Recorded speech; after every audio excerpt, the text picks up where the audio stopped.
Jesus said, "Behold, I am coming quickly, and my reward is with me, to give everyone according to his work.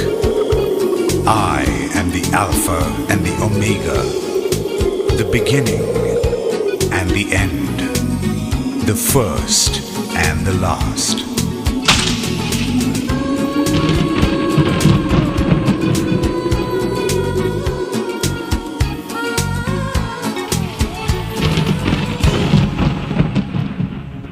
गलतियों का दूसरा अध्याय 19।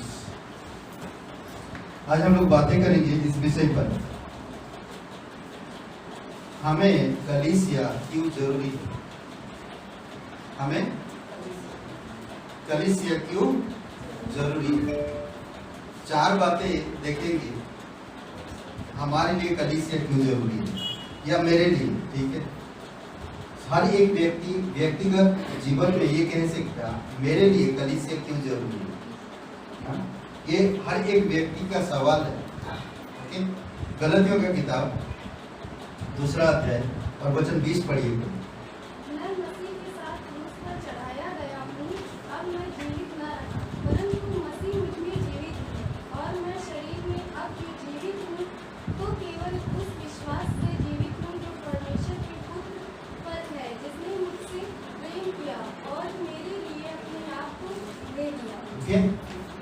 पिता परमेश्वर, हम धन्यवाद देते हैं, आपकी स्तुति महिमा करते हैं।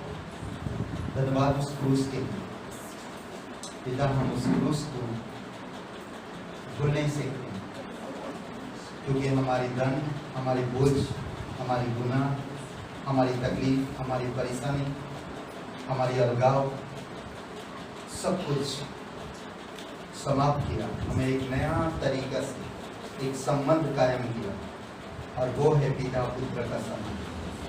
धन्यवाद देते प्रभु यीशु, हमारी बदनामों में तू स्वयं बदनाम हुआ, हमारी अधर्मों में तू अधर्मी गिना गया, हमारे पापों में तू पापी गिना गया, फिर भी तू निष्पाप रहा। इससे बढ़कर और कोई बात नहीं। प्रभु हम तेरी महिमा कर, अभिषेक करो इस संदेश को पिता, और हर एक दिल और हृदय को स्पर्श करो। यीशु मसीह के नाम से मांगते हैं, आमीन। ओके, कलीसिया क्या है? सबसे पहली बात, कलीसिया क्या है? यीशु मसीह की देह। कलीसिया का बहुत सारे उदाहरण हैं। कलीसिया सबसे पहली बात है जो हम लोग देख सकते हैं, कलीसिया बुलाए हुए लोग, बुलाए गए लोग। कहाँ से बुलाए गए? संसार से। ओके, बुलाए हुए लोगों का एक झुंड, कलीसिया। ठीक है, कलीसिया किसने बनाया? प्रभु यीशु मसीह। करेक्ट, कलीसिया यीशु मसीह इस कलीसिया का नींव है और यीशु मसीह कलीसिया स्थापित किया। ओके, कलीसिया का मतलब है एक्लेसिया, बुलाए गए लोगों का एक, क्या बोलते हैं, झुंड, या क्या बोलते हैं दूसरा शब्द में, क्या बोलते हैं, झुंड या समूह। ओके, जो कलीसिया में मैं आ रहा हूं, या मैं जो कलीसिया में जुड़ा हूं, या जो कलीसिया में जा रहा हूं, तो मेरा उस कलीसिया में महत्वपूर्ण क्या है, मैं कलीसिया का कौन हूं, और मेरे लिए कलीसिया जरूरी क्यों है, इस चीज के बारे में हम लोग देखेंगे। इस कलीसिया से मुझे क्या मिलता है, इस कलीसिया के साथ मेरा संबंध क्या है, ये हम लोग देखेंगे। 4 बातें हम लोग देखेंगे। ठीक है, मैं अभी बताया नहीं, मैं बताऊंगा। कलीसिया मुझे प्यार करता है, क्योंकि कलीसिया में परमेश्वर का प्यार दिखता है। ठीक है, और कलीसिया में जो लोग हैं वो परमेश्वर के बुलाए गए लोग हैं, पवित्र लोग हैं, और उन लोगों के साथ मेरा एक संबंध है, और वो क्रूस पर मुझे दिखाई देता है जो परमेश्वर ने उस संबंध को तैयार किया। ठीक है, कलीसिया। दूसरी बात, कलीसिया को मुझे समझना होगा। मैं बताया नहीं, अभी पॉइंट में बताऊंगा। ठीक है, अभी तो मैं ऐसे ही जा रहा हूँ। ठीक है, कलीसिया को आपको मुझे समझना होगा। जब तक मैं कलीसिया को समझूंगा नहीं, तब तक मैं कलीसिया का महत्वपूर्ण को नहीं समझ पाऊंगा। कलीसिया मेरे लिए क्यों है? ओके, कलीसिया का हिस्सा नहीं बन पाऊंगा जब तक मैं कलीसिया को समझ नहीं पाऊंगा। कलीसिया को समझूंगा तभी मैं कलीसिया का हिस्सा बनूंगा। ओके,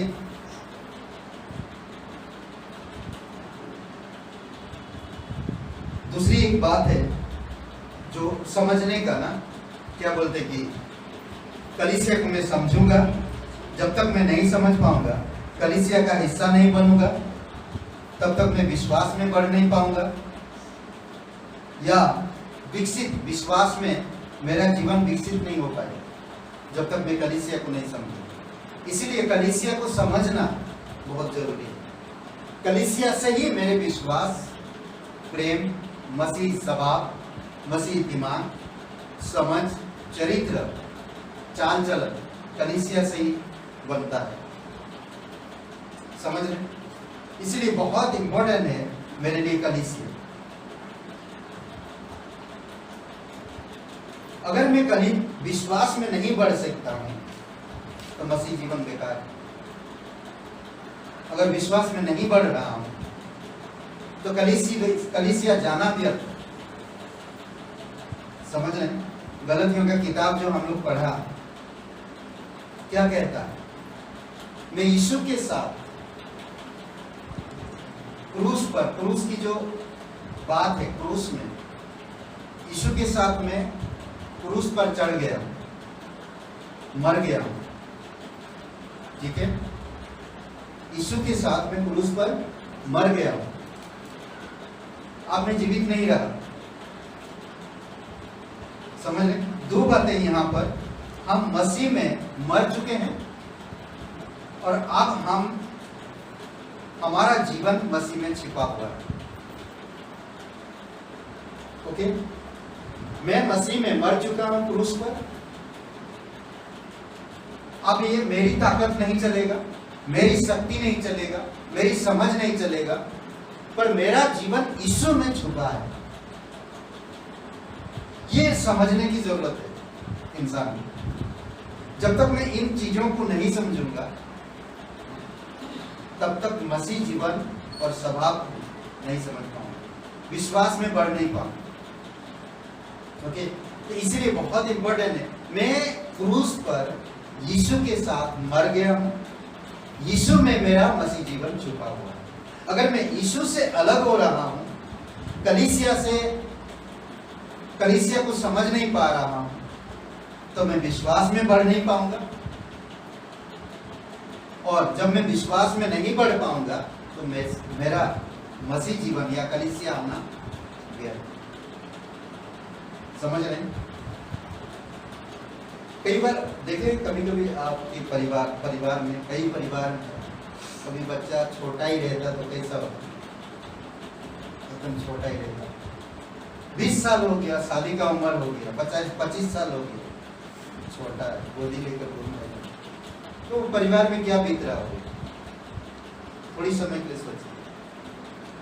अगर परमेश्वर मेरे लिए क्रूस पर जीवन दिया, मैं यीशु के साथ क्रूस पर मर गया, मेरा जीवन अब मैं नहीं जी रहा हूँ, यीशु मसीह में मेरा जीवन छुपा हुआ है। अगर मैं कलीसिया, परमेश्वर कलीसिया दिया मुझे, उस कलीसिया में बढ़ नहीं पा रहा हूँ, मेरा विश्वास बढ़ नहीं पा रहा, उन्नतिशील नहीं हो पा रहा, मैं कलीसिया का मतलब नहीं समझ पा रहा, तो मैं अभी भी छोटा हूँ। कुछ चीजों को त्यागा नहीं, कुछ चीजों को भूला नहीं, मैं भी अभी भी संसार के जीवन जी रहा हूँ। समझ रहे हैं? सोचिए उस परिवार में क्या बीत रहा है। 25 साल हो गया वो बच्चा पैदा हो गया, अब भी मैं उसको गोद में लेकर घूम रहा हूँ। क्या सोचेंगे? कभी नाटे लोगों को देखें, छोटे छोटे लोग, उनकी माँ बाप अभी भी गोद में लेकर घूमते हैं।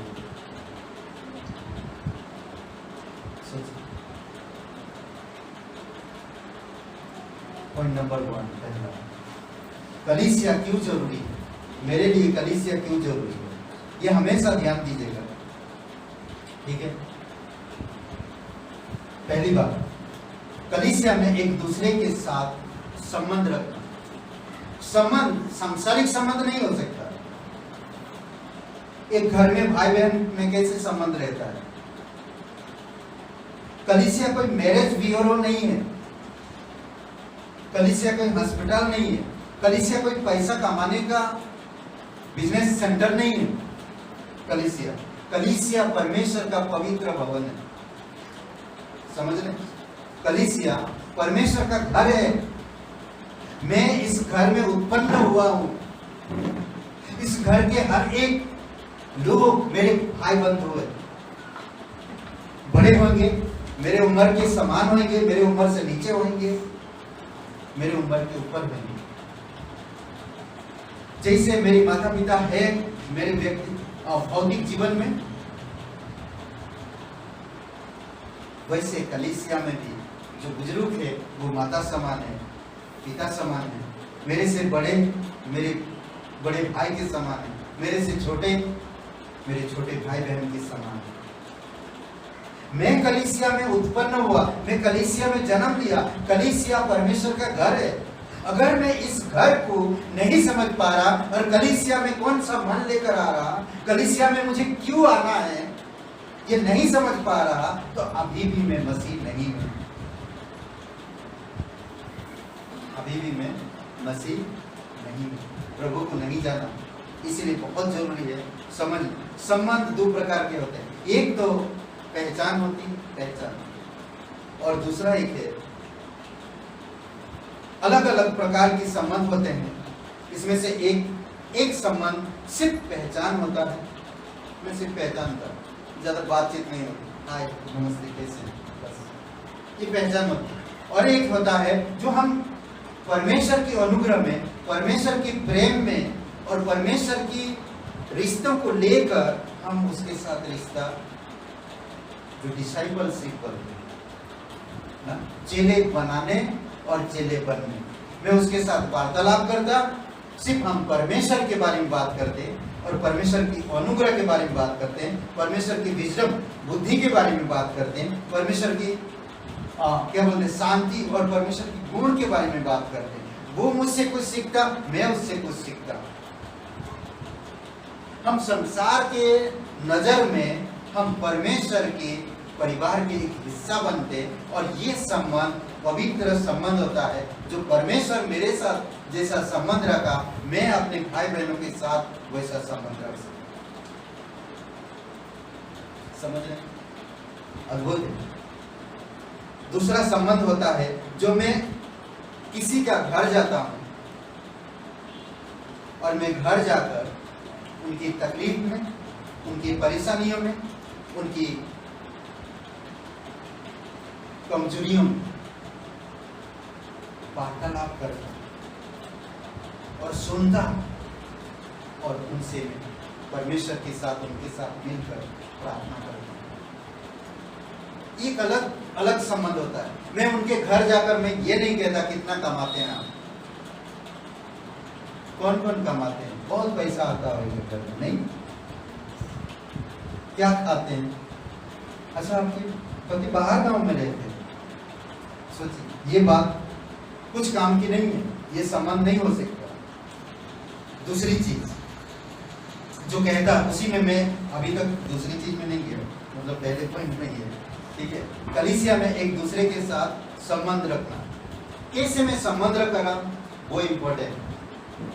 जब हम एक घर में हैं, माता पिता है, भाई बहन है, मैं कैसे संबंध रख रहा हूं? क्या मेरे बहन से मैं प्यार करूंगा उस तरह की? जब तक परमेश्वर मेरे योग्य नहीं बनाता तब तक मैं कुछ नहीं कर सकता। परमेश्वर की भवन में मुझे पवित्र रिश्ता के साथ आना है। मुझे परमेश्वर की भवन में मैं कोई लड़का या लड़की देखने नहीं आ रहा। मेरे बेटे के लिए या मेरे बेटी के लिए लड़का लड़की मिल जाएंगे कलीसिया, नहीं, मैं वो दिल लेकर नहीं आ रहा हूँ, वो संबंध लेकर नहीं आ रहा हूँ कलीसिया। कलीसिया परमेश्वर का घर है, मैं इस कलीसिया का एक सदस्य हूँ और मेरा काम है, जिस तरह परमेश्वर मेरे साथ संबंध रखा उसी तरह मेरा कर्तव्य है, उसी संबंध से मैं एक दूसरे के साथ संबंध रखूं।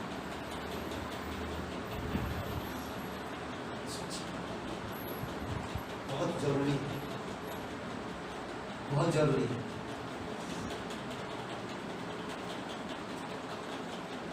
जब एक व्यक्ति कलीसिया में आता तो बहुत से मित्र होते हैं। समझ लीजिए, एक नया व्यक्ति आया कलीसिया में और कोई मित्र नहीं। आपके घर में कोई आता है, आप घर पे बैठाते चुपचाप रहते हैं, कैसा लगता है? वो बेचारा उठ के चला जाएगा, फिर बोलेगा दोबारा है उनके घर पे जाना बेकार है, कोई बात करने वाला नहीं, कोई बोलता नहीं, कुछ नहीं, बैठा दिया, पानी दे दिया, खत्म। नहीं, हमें जब कलीसिया कोई आता है, मित्र होना चाहिए, कलीसिया में मित्र होना चाहिए। कलीसिया में फालतू बातें के लिए नहीं, मेरे पास बहुत फालतू चीजों के लिए नहीं, मुझे सांसारिक चीजों के लिए कलीसिया नहीं आना। मुझे कलीसिया में आकर लोगों के पास ये नहीं पूछना मुझे काम मिल सकता है, मुझे आपकी कौन सी जगह पे नौकरी करते हैं, ये कलीसिया का काम नहीं है। मेरे बच्चे स्कूल एडमिशन नहीं हो रहा, ये सब बातें कलीसिया में रिश्ते नहीं बनती। परमेश्वर की अनुग्रह के नीचे रहकर हम एक दूसरे को परमेश्वर में बढ़ाने के लिए, परमेश्वर के रिश्ता कायम करने के लिए, परमेश्वर के मार्ग में बढ़ाने के लिए, एक शिष्यता में बढ़ने के लिए हमें सोचना चाहिए। सोचिए, अगर परिवार में कोई भाई बहन कमजोर है तो पूरी परिवार मिलकर उसका मदद करते हैं। क्यों? क्योंकि उनके साथ रिश्ता है, सगे का रिश्ता है कि यीशु का लहू हमारे उस भाई के पास नहीं है, वो भी विश्वास करता है, क्या मैं उसके साथ गलत करूंगा? जी नहीं, मुझे उसके साथ परमेश्वर की संबंध, जैसा मुझे परमेश्वर संबंध किया वैसे मैं एक दूसरे के साथ संबंध रखूं, जरूरी है। इसीलिए कहता है, अगर मैं मित्र से बना नहीं रहता सबसे पहली बात, तो मैं परमेश्वर अगर बना नहीं हूं तो मैं लोगों के साथ भी बन नहीं पाऊंगा ना। यूहन्ना का 15 अध्याय में, जब तक मैं यीशु मसीह क्या कहता है, मैं दाखलता हूं और तुम डालियां हो, मैं दाखलता हूं और तुम डालियां हो, जो डाली मुझ पर बने रहेगा वो फलेगा। फलने का मतलब क्या है? एक दूसरे के साथ संबंध रखना, एक दूसरे को बढ़ाना। किस में बढ़ाना? संसार में नहीं, परमेश्वर में बढ़ाना। कई भाई बहन कलीसिया नहीं आते, कभी फोन करके पूछे कि आज क्यों नहीं आए बहन, आप मिस किए आपको, कितना अच्छा लगेगा उसे कि कोई है मेरा केयर करने के लिए, कोई है मेरा ध्यान रखने के लिए। अच्छा हुआ नहीं आया, नहीं अच्छा हुआ नहीं आया, मैं वचन सुना, बढ़िया हुआ, उसने नहीं सुन पाया, ठीक है। ये ऐसा मत सोच रखो, ये कलीसिया की या परमेश्वर के लोगों की सोच नहीं है, ये शैतान की सोच है। ओके, इसलिए बहुत जरूरी कि हमको समझना। ओके, एक वचन पढ़िए, तीतुस का किताब 2 अध्याय और वचन 14। तीतुस 2 अध्याय वचन 14। कहीं मिल गया तो पढ़िए जल्दी से। तीतुस जानते हैं ना?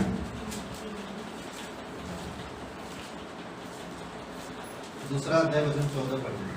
जिसने अपने आप को हमारे लिए दे दिया कि हमें हर प्रकार के अधर्म से छुड़ा ले और शुद्ध करके अपने लिए एक ऐसी जाति बना ले जो बड़े बड़े कामों में सरगर्म हो। ओके, भले भले काम, इतना कुछ दुख उठाया, इतना कुछ किया प्रभु मेरे लिए, तो आज मैं कलीसिया आ रहा है गलत रिश्ता लेकर, गलत संबंध लेकर, मेरे सारे गलत, सारे बुराई, सारे मेरे तकलीफ, सारे पाप, सारे परेशानियों को उसने क्रूस पर भर दिया, दंड उठाया उसने, ताकि मैं भले काम के लिए तैयार हो सकूं।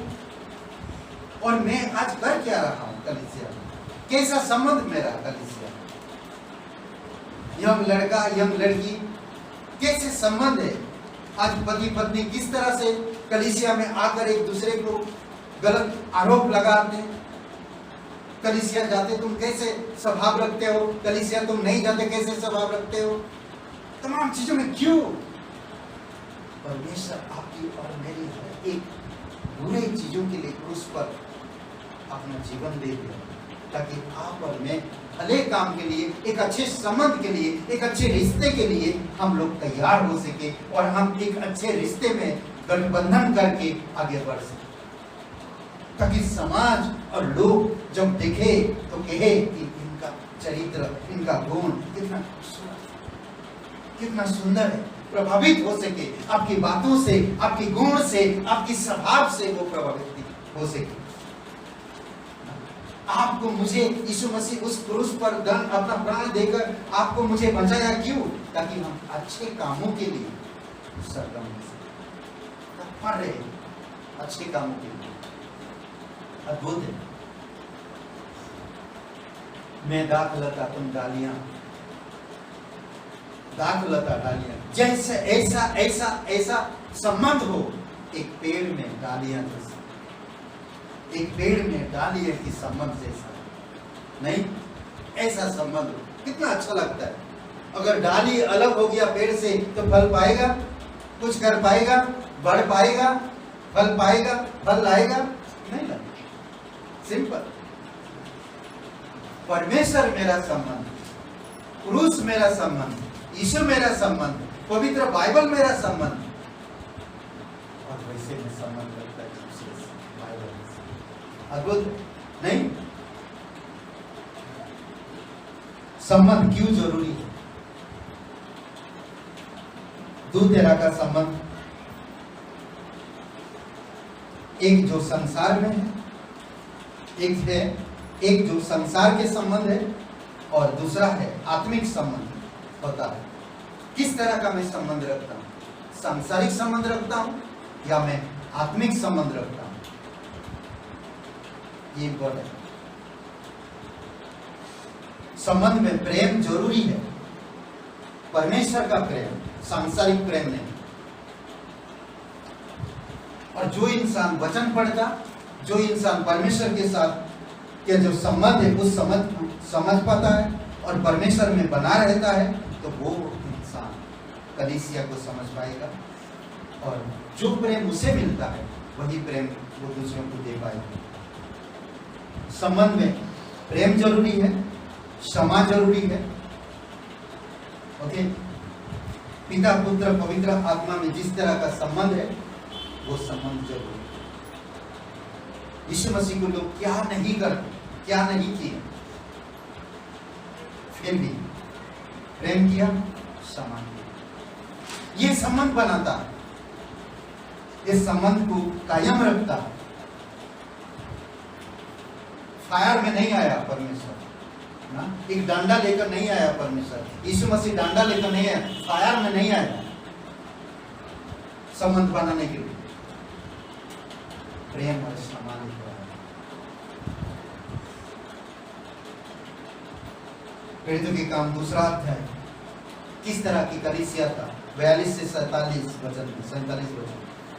दूसरा अध्याय का मतलब कि 42 से 47।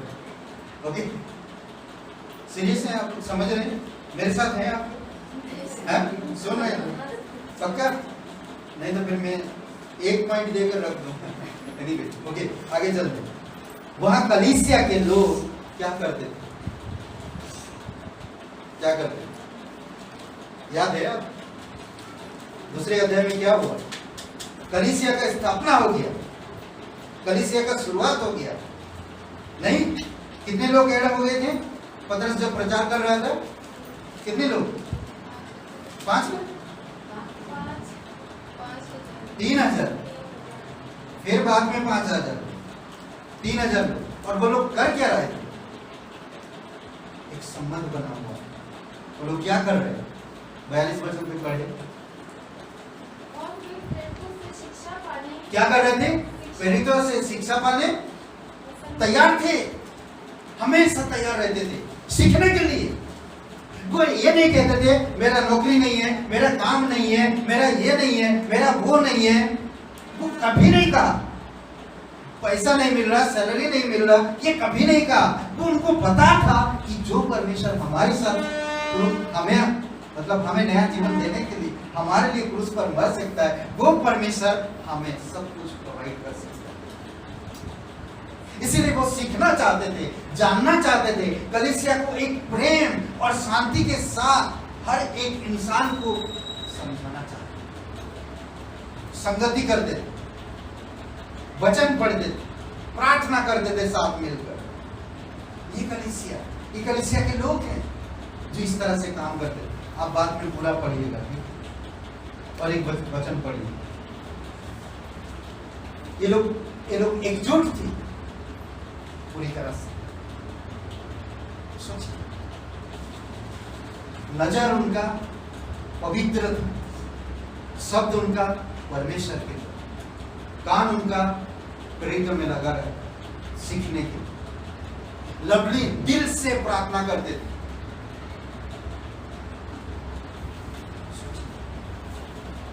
पहला तिमोथी 3 अध्याय वचन 5। ये परमेश्वर का घर के बारे में बात है। पहला तिमोथी 3 अध्याय वचन 5 नहीं 15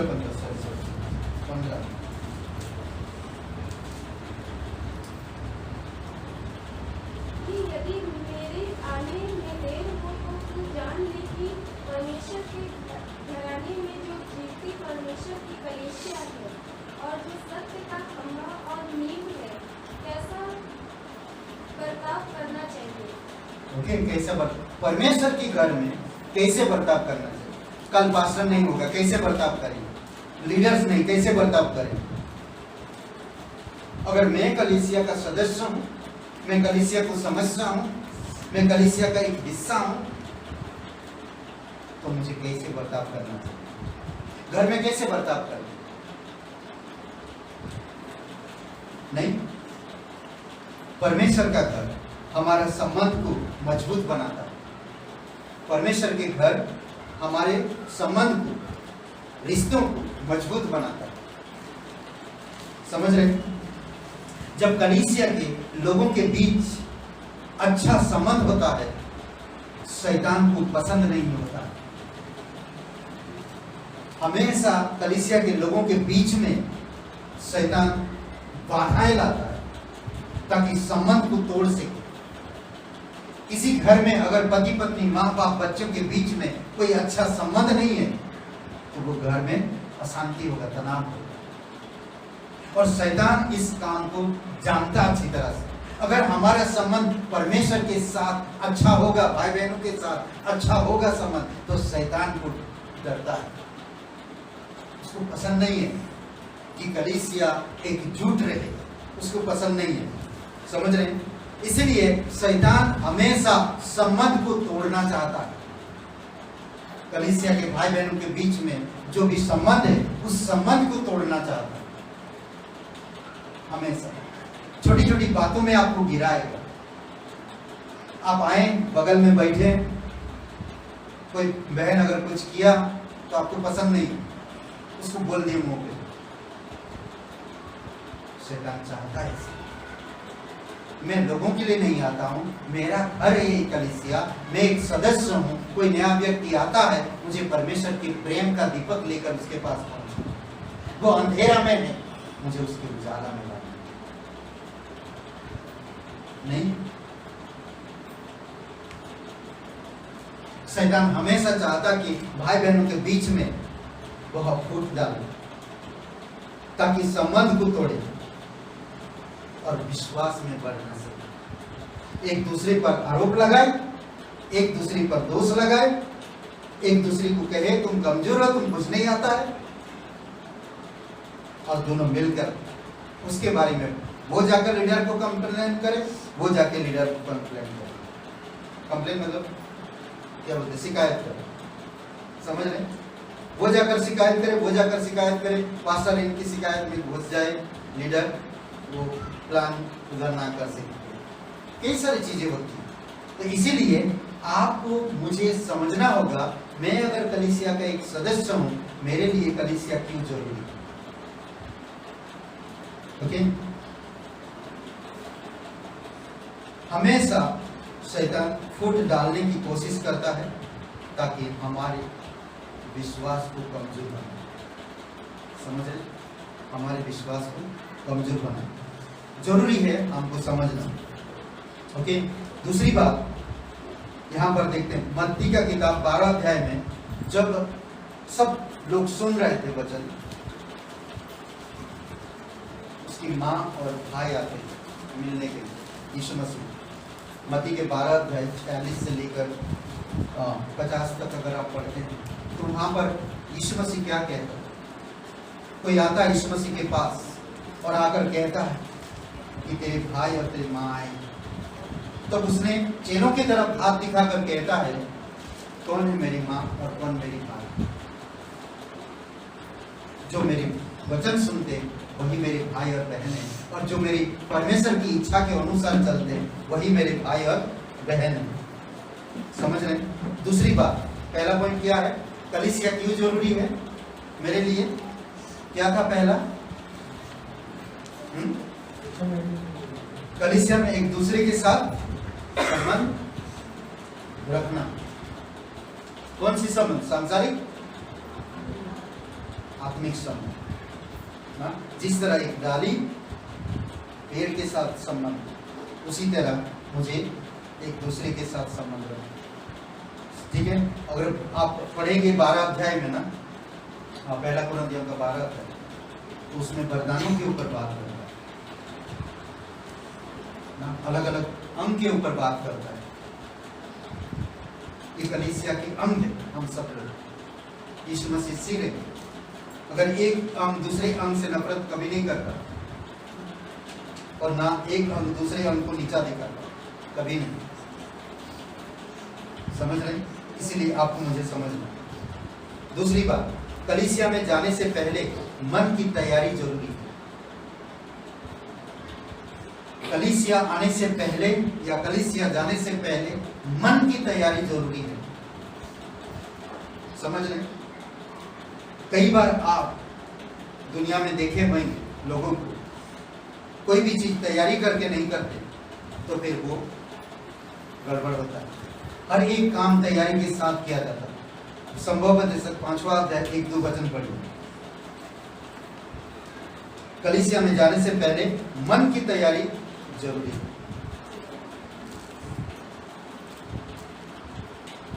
या मन की तैयारी करना जरूरी है, ठीक है। संभवपदेशक 5वां अध्याय 1-2 वचन।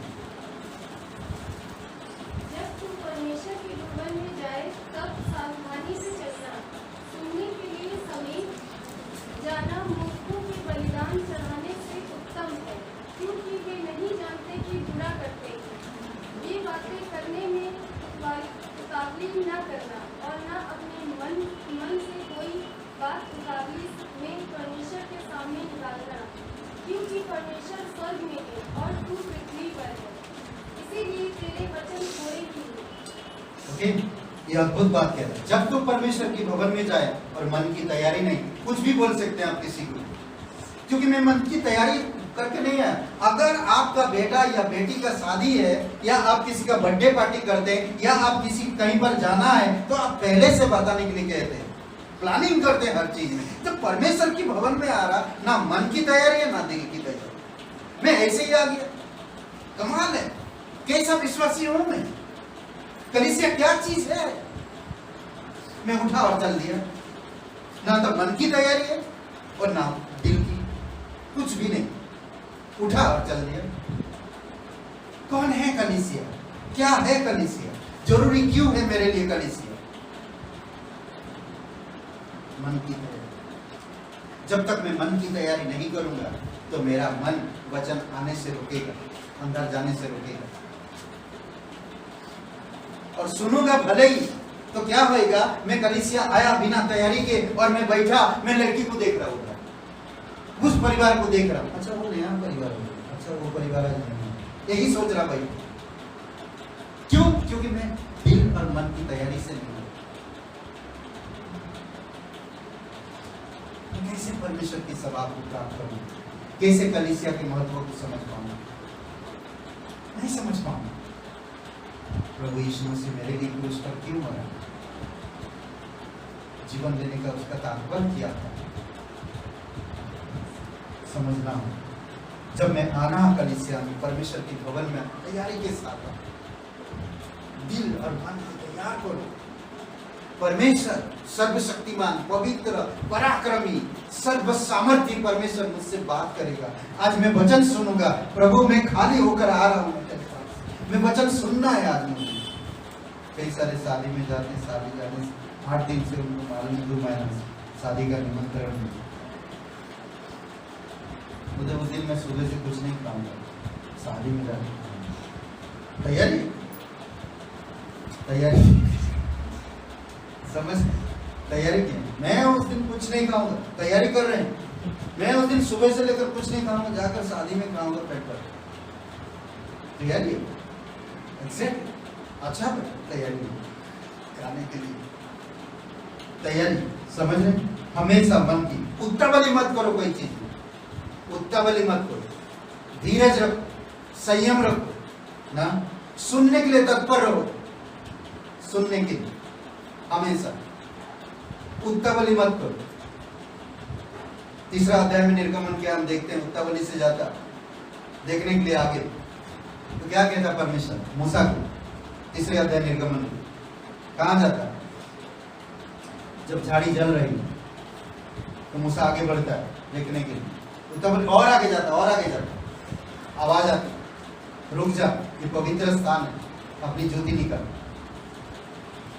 नहीं, तैयारी के साथ सुनने के लिए सावधान से चलना। जब तुम परमेश्वर के भवन में जाते हो, सावधान रहना, सुनने के लिए समीप जाना, पीछे नहीं बैठूंगा, डिस्टर्ब बदलूंगा, मुझे आगे सुनना है।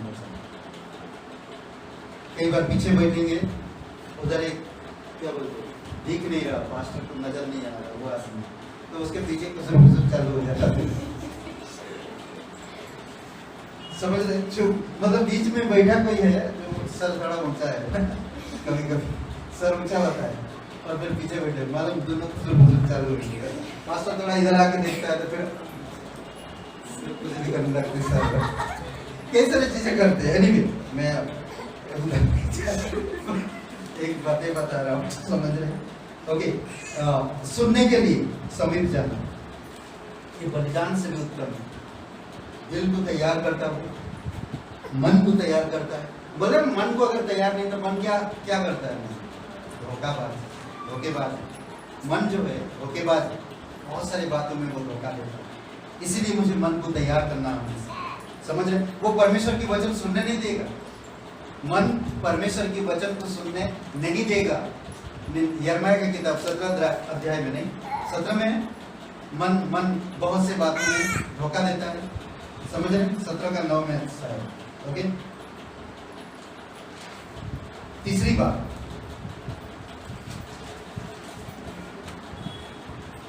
कलीसिया क्यों जरूरी है? मेरे लिए कलीसिया क्यों जरूरी है?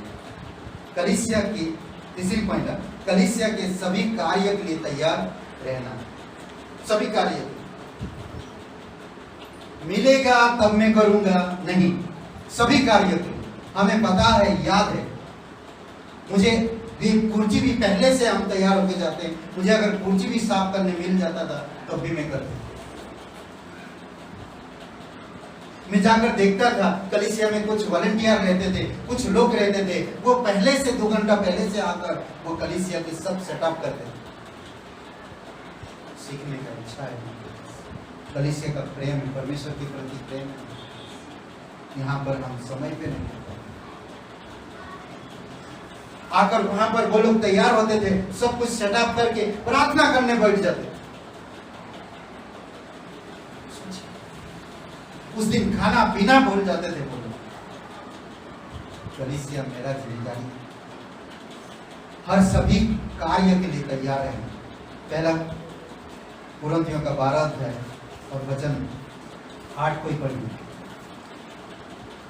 पहला कुरिन्थियों का 12 अध्याय और वचन 8।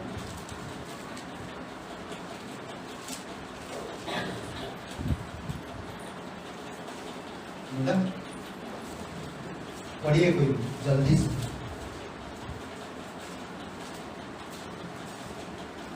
एक को आत्मा के द्वारा बुद्धि की बात की जाती है और दूसरों को उसी आत्मा के अनुसार ज्ञान की बात। ओके, क्या कह रहा है? अद्भुत बात कह रहा नहीं?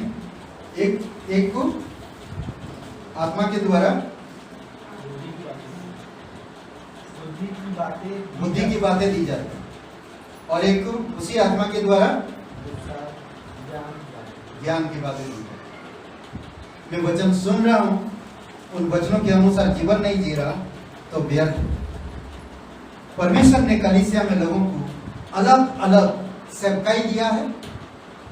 लोग काबिलियत नहीं है, परंतु परमेश्वर काबिलियत बनाता है और उनके अंदर वो काबिलियत देता है और उनको सौंपता है। पर कई बार लोग सौंपे हुए चीज को इस्तेमाल नहीं करना चाहते। हर कोई अपना अपना सेवा करना चाहिए। हर कोई अपनी अपनी सेवा करनी चाहिए। पहला पत्रस 4:10 पढ़िए। कलीसिया के कार्य के लिए हमेशा तैयार रहना है। ओके,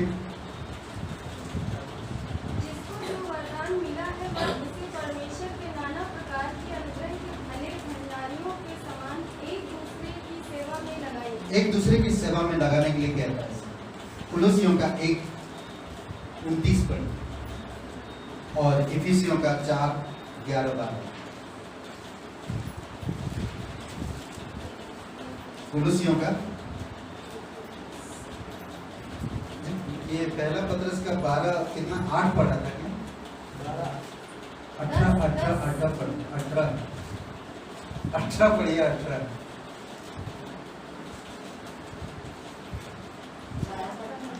12 पहला कुरिन्थियों 12:18।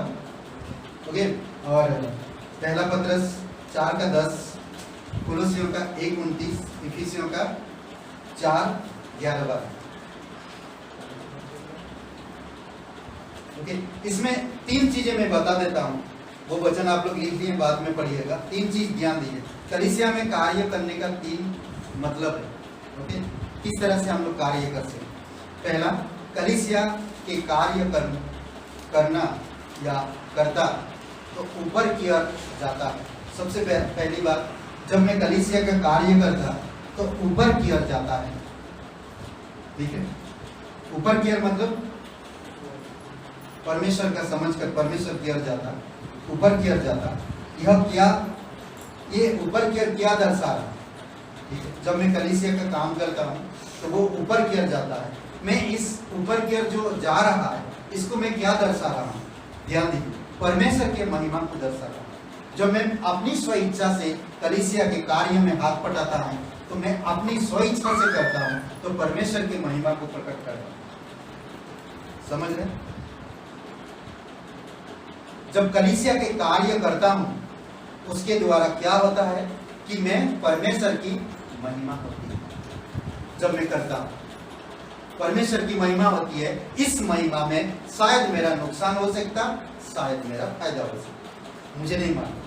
पर एक दिन जब मैं इस धरती को छोड़ूंगा तब परमेश्वर की महिमा को मैं समझूंगा कि मैं 2 घंटा पहले आकर कलीसिया में चेयर लगाना, चेयर साफ करना, प्रार्थना करना, बैठ के एकांत में दुनियादारी को छोड़कर मैं बात कर रहा था, वो एक दिन मैं जब प्रभु के सामने होगा तब वो महिमा दिखाई आज नहीं। ओके, दूसरी बात, अंदर की ओर। अंदर की ओर पहले क्या था? ऊपर की ओर। जब मैं कलीसिया में काम करता हूँ ऊपर की ओर। दूसरी बात, अंदर की ओर। इसका क्या मतलब है? कलीसिया में संगति पैदा करना। मैं कलीसिया का एक हिस्सा हूं, मैं संगति को पैदा करता हूं। मैं स्वयं बैठता हूं और कोई बंदा आ रहा तो मैं उसके साथ संगति करता प्रभु यीशु मसीह के नाम से। अद्भुत है नहीं? मैं इधर उधर की बातें नहीं करता। अगर कोई बात कर रहा तो आइए हम लोग प्रार्थना करना शुरू कर दें। प्रार्थना करो, ये बेस्ट संगति। तैयारी करो अपने दिल, इधर उधर की बातें ना करते हुए परमेश्वर की भवन में जब आते हो, दिल को तैयार करते हो और हृदय से तैयार करते हो, तो आप क्या कर रहे हो? संगति को पैदा कर। जब 2 लोग एक साथ यीशु के नाम पर इकट्ठा होकर वहां पर प्रार्थना करते हैं, यीशु वहां मौजूद रहता। तीसरा बंदा आएगा, देखेगा दोनों प्रार्थना कर रहे हैं, वो भी जाएंगे। चौथा आएगा, वो भी जाएंगे। 5वां आएगा, वो भी जाएंगे। क्या किया मैंने? नहीं मालूम पड़ा आ रहा, गुड गुड देख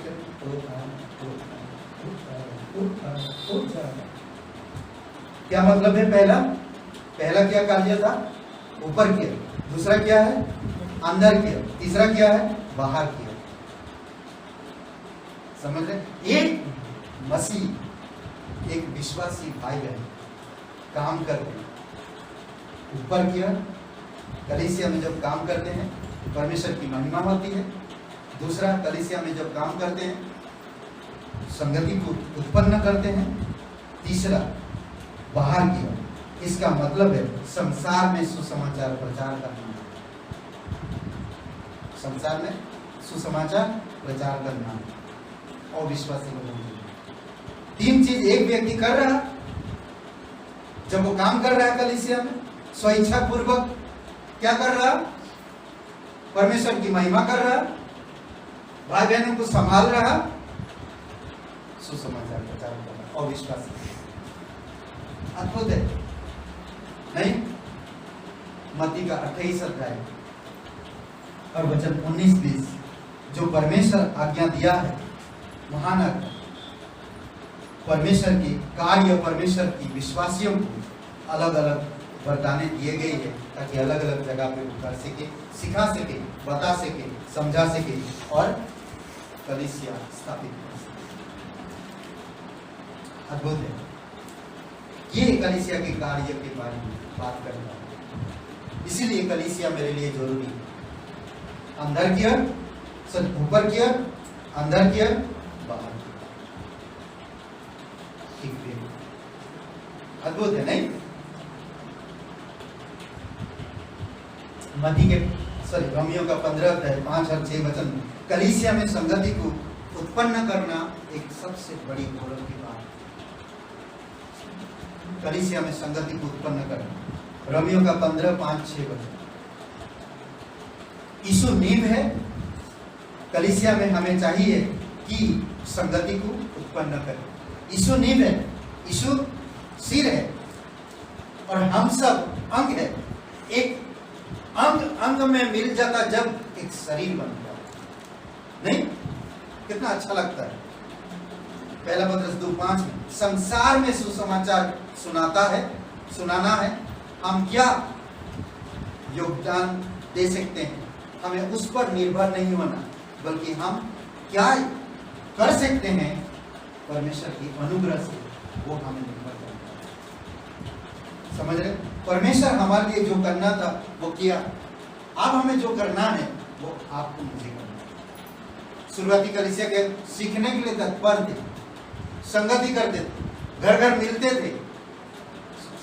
जिसको सीखने का इच्छा होता कहीं ना कहीं कुछ ना कुछ करके वो जगह पे पहुंच जाता। मैं तो पहले बहुत बहाना करके पहुंच जाता था।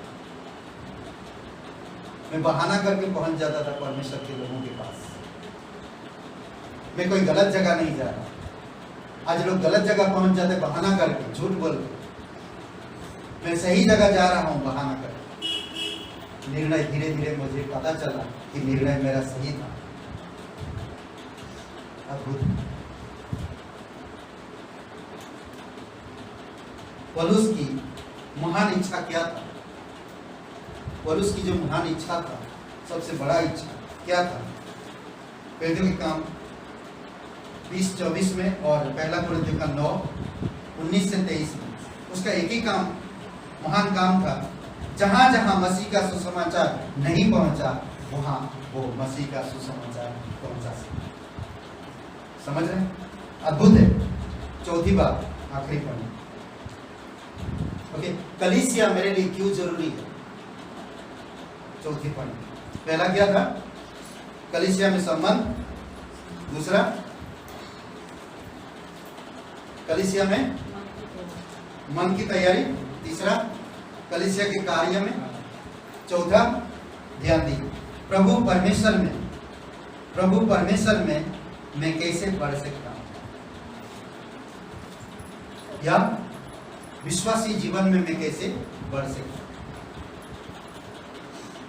ओके, रोमियो का 12:5।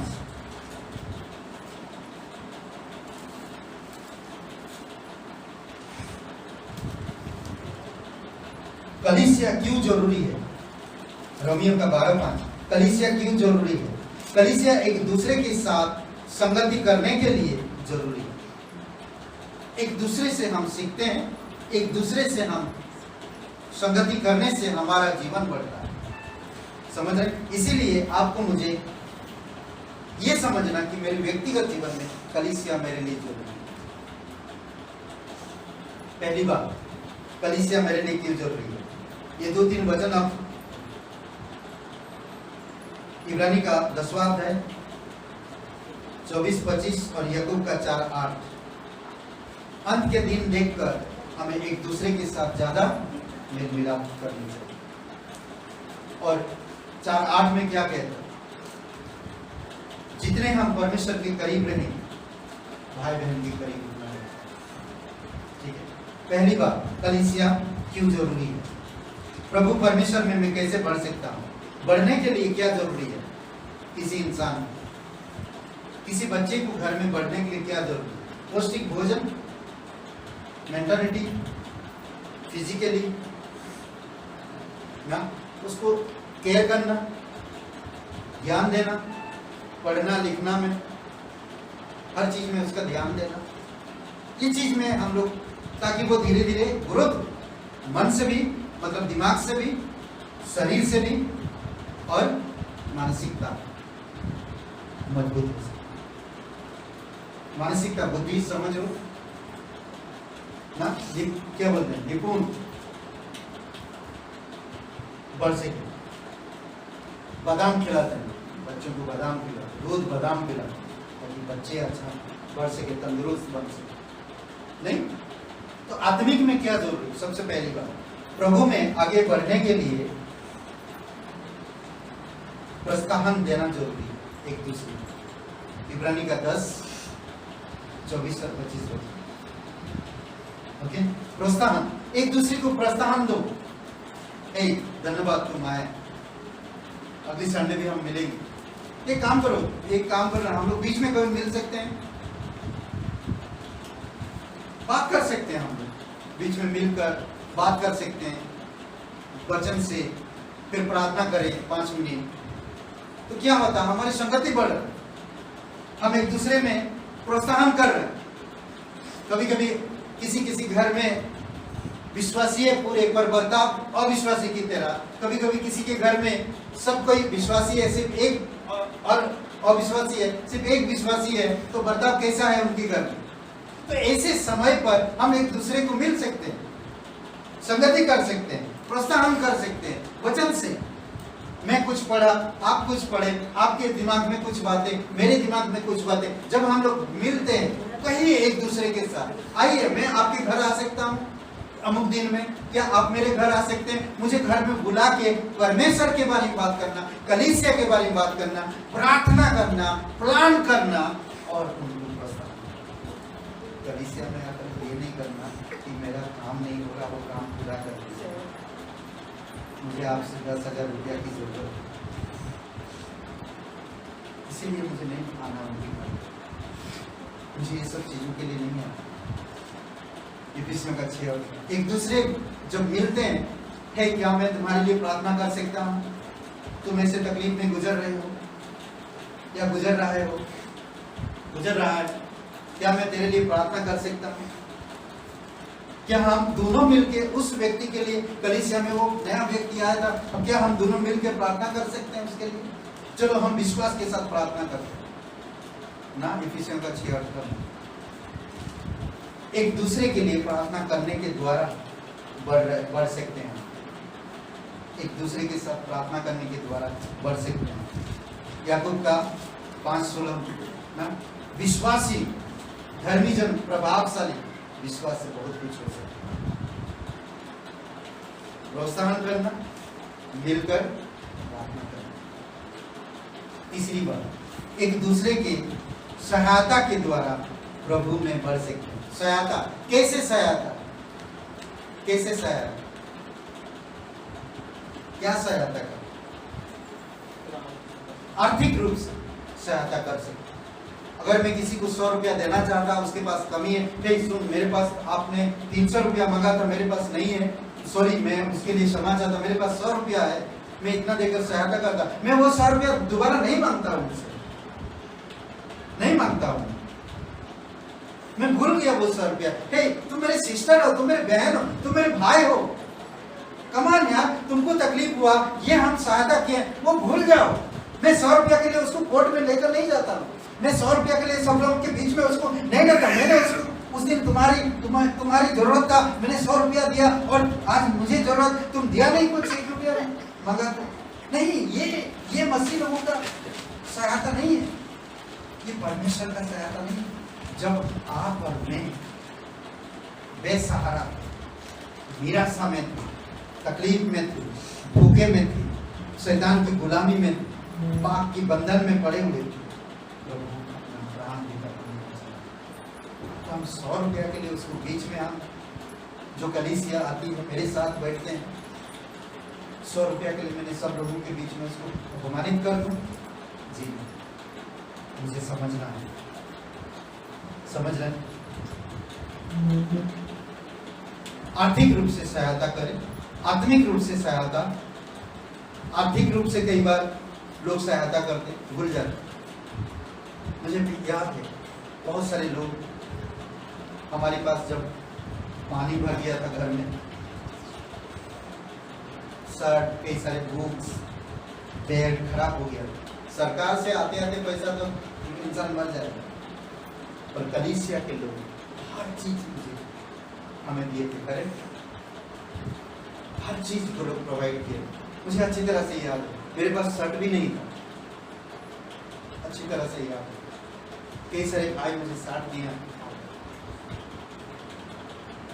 आर्थिक तौर पे, कपड़े से, कई सारी चीजों से। यहाँ तो पुरानी कपड़ा पहनते ही नहीं, तो क्या पुरानी कपड़ा पहन, नया कपड़ा पहन, घमंड क्या? वो परमेश्वर का प्यार नहीं। खुशी से कोई दे रहा, पुराना हो या नया, परमेश्वर उसके दिल में डाला है मुझे वो मदद करे, चाहे पुराना हो नया, मैं खुशी से उसको स्वीकार करता हूँ और पहनता हूँ खुशी से।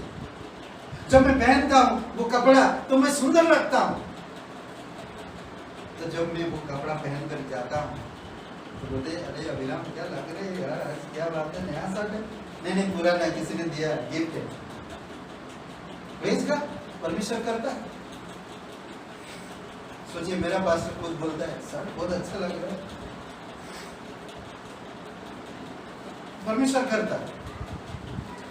ओके, आत्मिक रूप से सहायता से बढ़ सकते हैं हम। इब्रानी का 13:16 में और पहला यूहन्ना 3:17-18 में। ओके, आत्मिक रूप से कई सारी चीजें हम उन्नति कर सकते हैं। प्रेम से उन्नति कर सकते हैं एक दूसरे, शांति देकर उन्नति कर सकते हैं एक दूसरे, प्रोत्साहन कर सकते हैं एक दूसरे। कितनी अच्छी बात है। ओके, सहायता का एक शब्द है, यूनानी शब्द, इसका काइनोनिया, जिसका मतलब होता है संगति शब्द से आता है ये, ठीक है। मतलब एक दूसरे के साथ बांटना होता है, एक दूसरे के साथ बांटना, काइनोनिया। संगति के दूसरा शब्द है जो आता है। ओके, बांटना एक दूसरे का सहायता करना। जितना जरूरी पाना उतना ही जरूरी देना भी होता है, समझ रहे? जितना जरूरी पाना उतना जरूरी देना भी होता है। तराजू देखें, एक तराजू उठा, एक तरफ सिर्फ डाल रहे, दूसरी तरफ नहीं डाल, तो क्या होगा? तराजू नहीं रहेगा, नहीं, एक तरफ झुक जाएगा पूरी तरह से। मैं सिर्फ लेना चाह रहा हूँ, एक ही तरफ झुक रहा है तराजू, देना नहीं चाहता। मुझे लेना भी है, सहायता देना भी है और लेना भी, दोनों तरफ से। एक मसीह विश्वासी आदत बहुत अच्छा है। बांटना, क्या बांटना है? पहला पत्रस 4, क्या बांटना? यूहन्ना का 4:11, पहला यूहन्ना 4:11। परमेश्वर चाहता कि हम एक दूसरे के साथ प्रेम बांट, परमेश्वर का प्रेम ना, एक दूसरे के साथ प्रेम बांट। परमेश्वर चाहता है कि हम वचन के साथ संगति करें, एक दूसरे के साथ वचन बीच में रहे, दूसरा और कोई शब्द नहीं। चौथी बात जो हम कलीसिया क्यों जरूरी है, कलीसिया में बढ़ने के लिए हमें, चौथी बात, आर्थिक मदद के द्वारा बढ़ सकते हैं। प्रेरितों के काम 11:27-30 में। पहले लोग, कलीसिया के लोग कैसे अपनी चीजों को अपना नहीं समझते, वो साझे में दे देते। प्रेरित लोग उसको सही समय पर सही चीजों को, कभी विधवा पर, कभी मिशन ट्रिप पर, कभी अमुक जगह पे, अलग अलग जगह पे वो लोग लगाए। उसी तरह हम आर्थिक तौर पे मदद कर सकते हैं। उसके अलावा मेरा जो 10वां अंश, उससे अलावा मैं किसी को मदद कर सकता। मैं प्रार्थना करता, परमेश्वर ये मुझे एक्स्ट्रा है, मेरे पास ये एक्स्ट्रा है। परमेश्वर में प्रार्थना करता कोई जरूरतमंद को दे सके। तो पता है मत्ती के 25 अध्याय में क्या कहता? जब मैं भूखा था तुमने मुझे खाना दिया, जब मैं प्यासा था तुमने मुझे पानी पिलाया, जब मैं हॉस्पिटल में था तुमने मिलने आया। कई सारे ऐसे बातें, तो मेरे पास एक्स्ट्रा है। मैं प्रे करता, गॉड मुझे वो बंदा दो, या वो व्यक्ति दो, या परिवार दो कि मैं ये चीजों को दे सकूं। तो परमेश्वर दिखाएगा, परमेश्वर बताएगा अगर मैं सब चीजें तैयारी करता। ये है, मैं यहीं पर समाप्त करेंगे। क्या था शीर्षक, क्या था?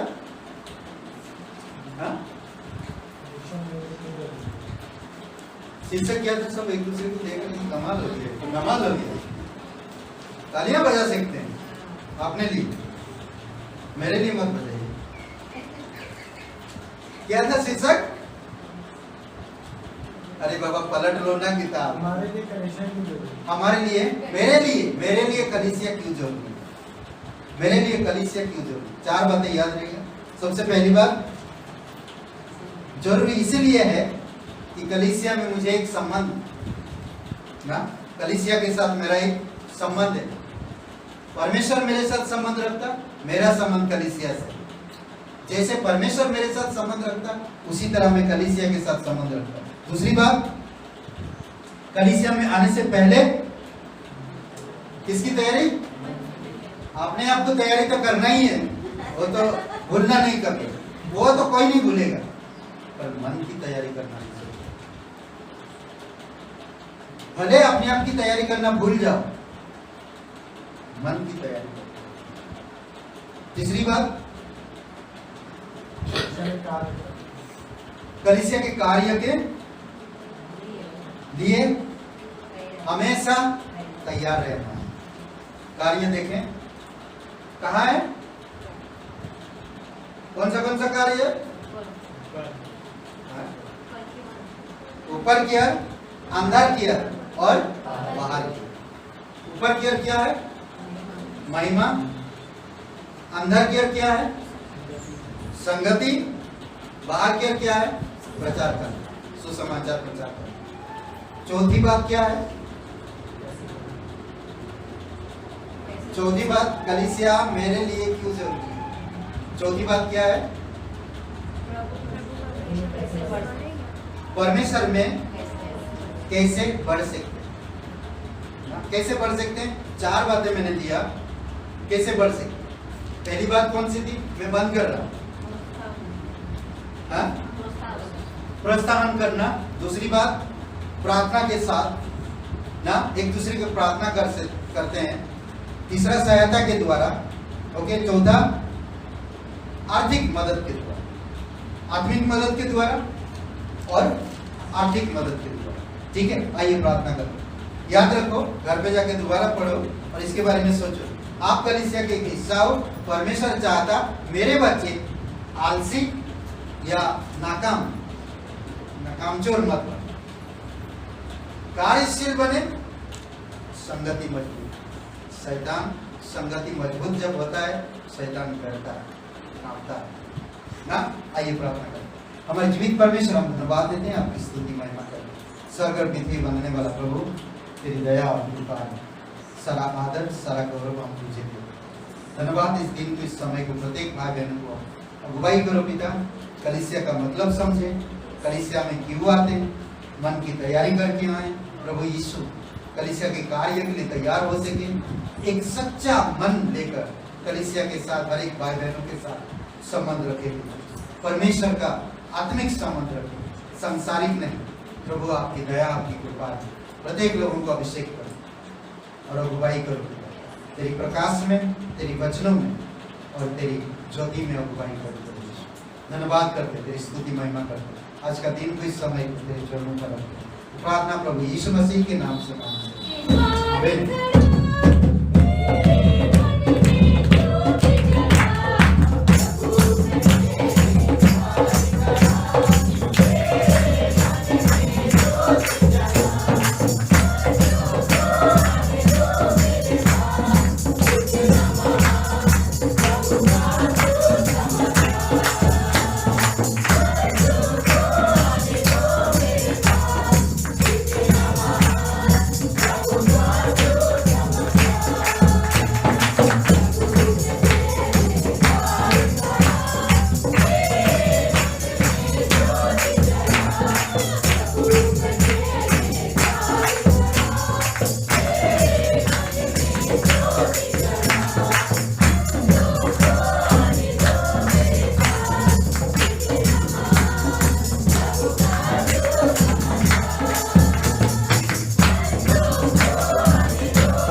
सके पिता, कलीसिया क्यों जरूरी है हमारे लिए, प्रभु जान सके, आप सहायता करो और मदद करो पिता। धन्यवाद देते हैं, हम सीख सके, हम बढ़ सके, हम कलीसिया का एक हिस्सा और सदस्य बनकर प्रभु तेरी महिमा कर सके।